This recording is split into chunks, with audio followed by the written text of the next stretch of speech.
Good morning, ladies and gentlemen. Happy 4th of July. This will be the only video going up today, and I thought I'd go ahead and knock this out. But, let me tell you now. Looking at this gun, I've been given a lot of flashbacks. I know Jet Desert Fox used a BR-47 in some of his videos, or at least one of his videos. I don't know which. But now, a lot of you I know don't know a lot about the BR-47 or where it actually came from. This is one of the perks of being a military child. And I do love the description they used. Born from the idea of soldiers being able to resupply behind enemy lines and operators being able to leave a smaller footprint to conceal their presence, the SR-47 combines the familiar M4-M16 with a legendary 7.62 cartridge used by the AK-47. The SR-47 was designed to allow operators to utilize munitions acquired on the field from the enemy in situations where resupply is not an option.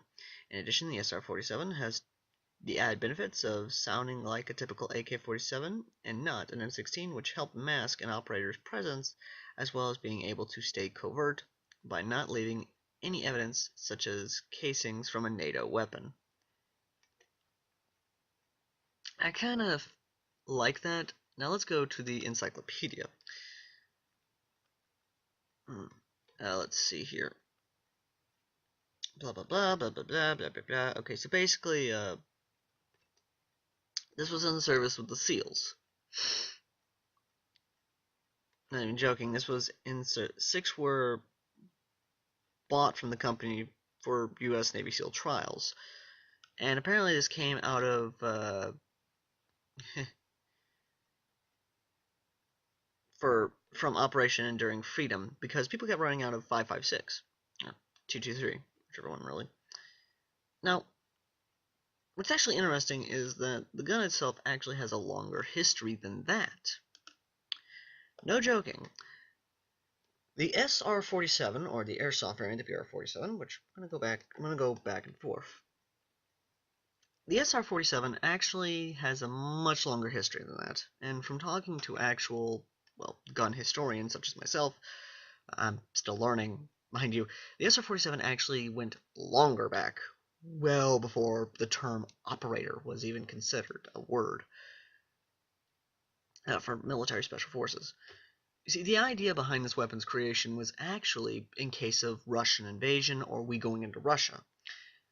When the M16 came out in the 60s, and the Cold War kept going on, the idea of Russian invasion was a huge scare, and the idea of just us not having enough ammunition was pretty bad. So the idea came up for the SR-47 because, like the actual description kind of got right, in case they had to, they could send in special forces behind enemy lines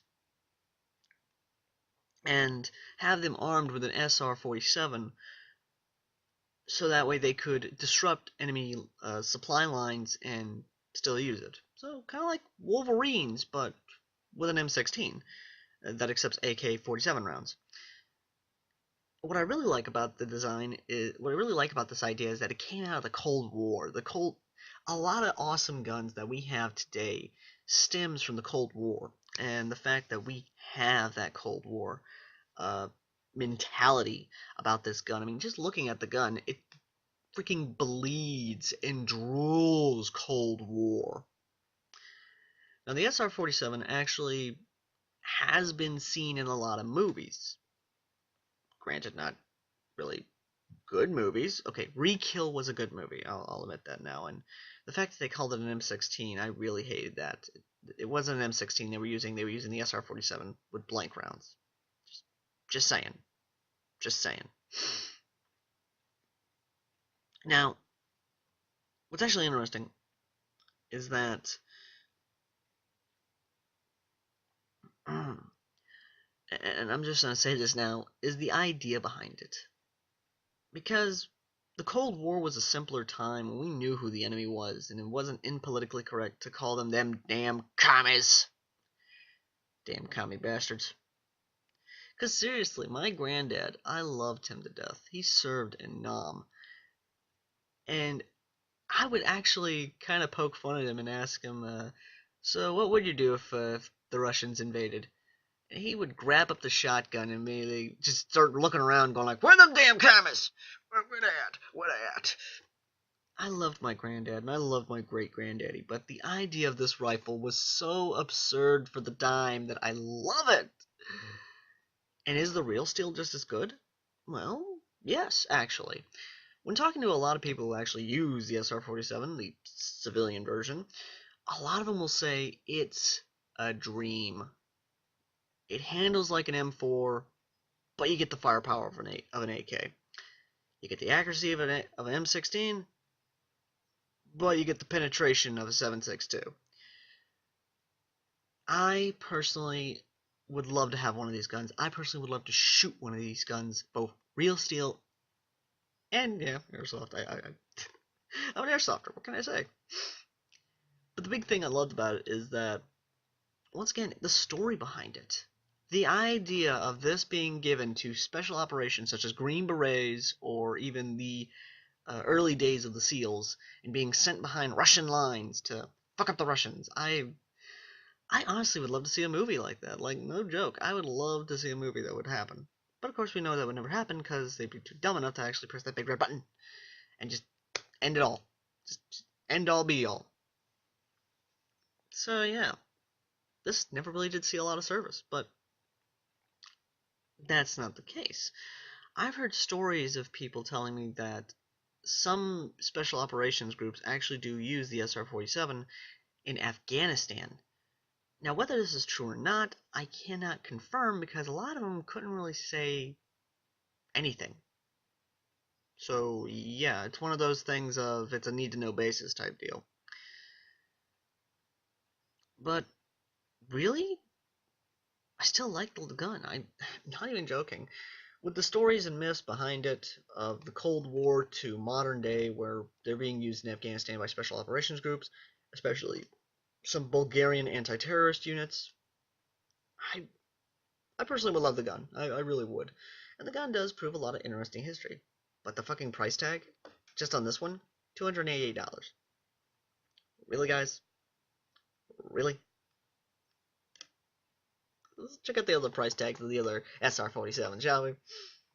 Okay, 368, 378, 288 on that one, just 10, 297, and out of stock, out of stock, out of stock, out of stock. Oh, there's a SOCOM variant. Hey!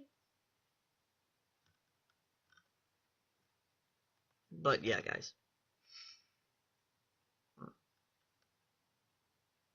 I guess I could say that if you really wanted one, go ahead and spend the money for it. And really, if you're going to use an SR-47, here's my recommendation for how you should use it. Use it like you would during the Cold War. Be that Cold War spook. Be that CIA operative. Be a Green Beret being sent behind Russian lines to fuck them up. Just, kind of put on that Cold War mentality. And honestly, there's not a lot to say. It just brings back a lot of memories of my grandfather talking about the Russians and how much he hated them during the Cold War. And honestly, yeah, it's kind of how it was back then. And the idea of this gun, honestly, if the Cold War never happened, we would have never had these guns. So really, it's kind of awesome. Sorry if I got sentimental on you guys. It's just a lot of memories. But either way, thank you guys for watching. I've been Airsoft Al, and everyone have a happy 4th of July, a safe 4th of July, and happy Independence Day. Oh, and don't buy illegal fireworks from anything. It never ends well for anyone. It really doesn't. Until next time.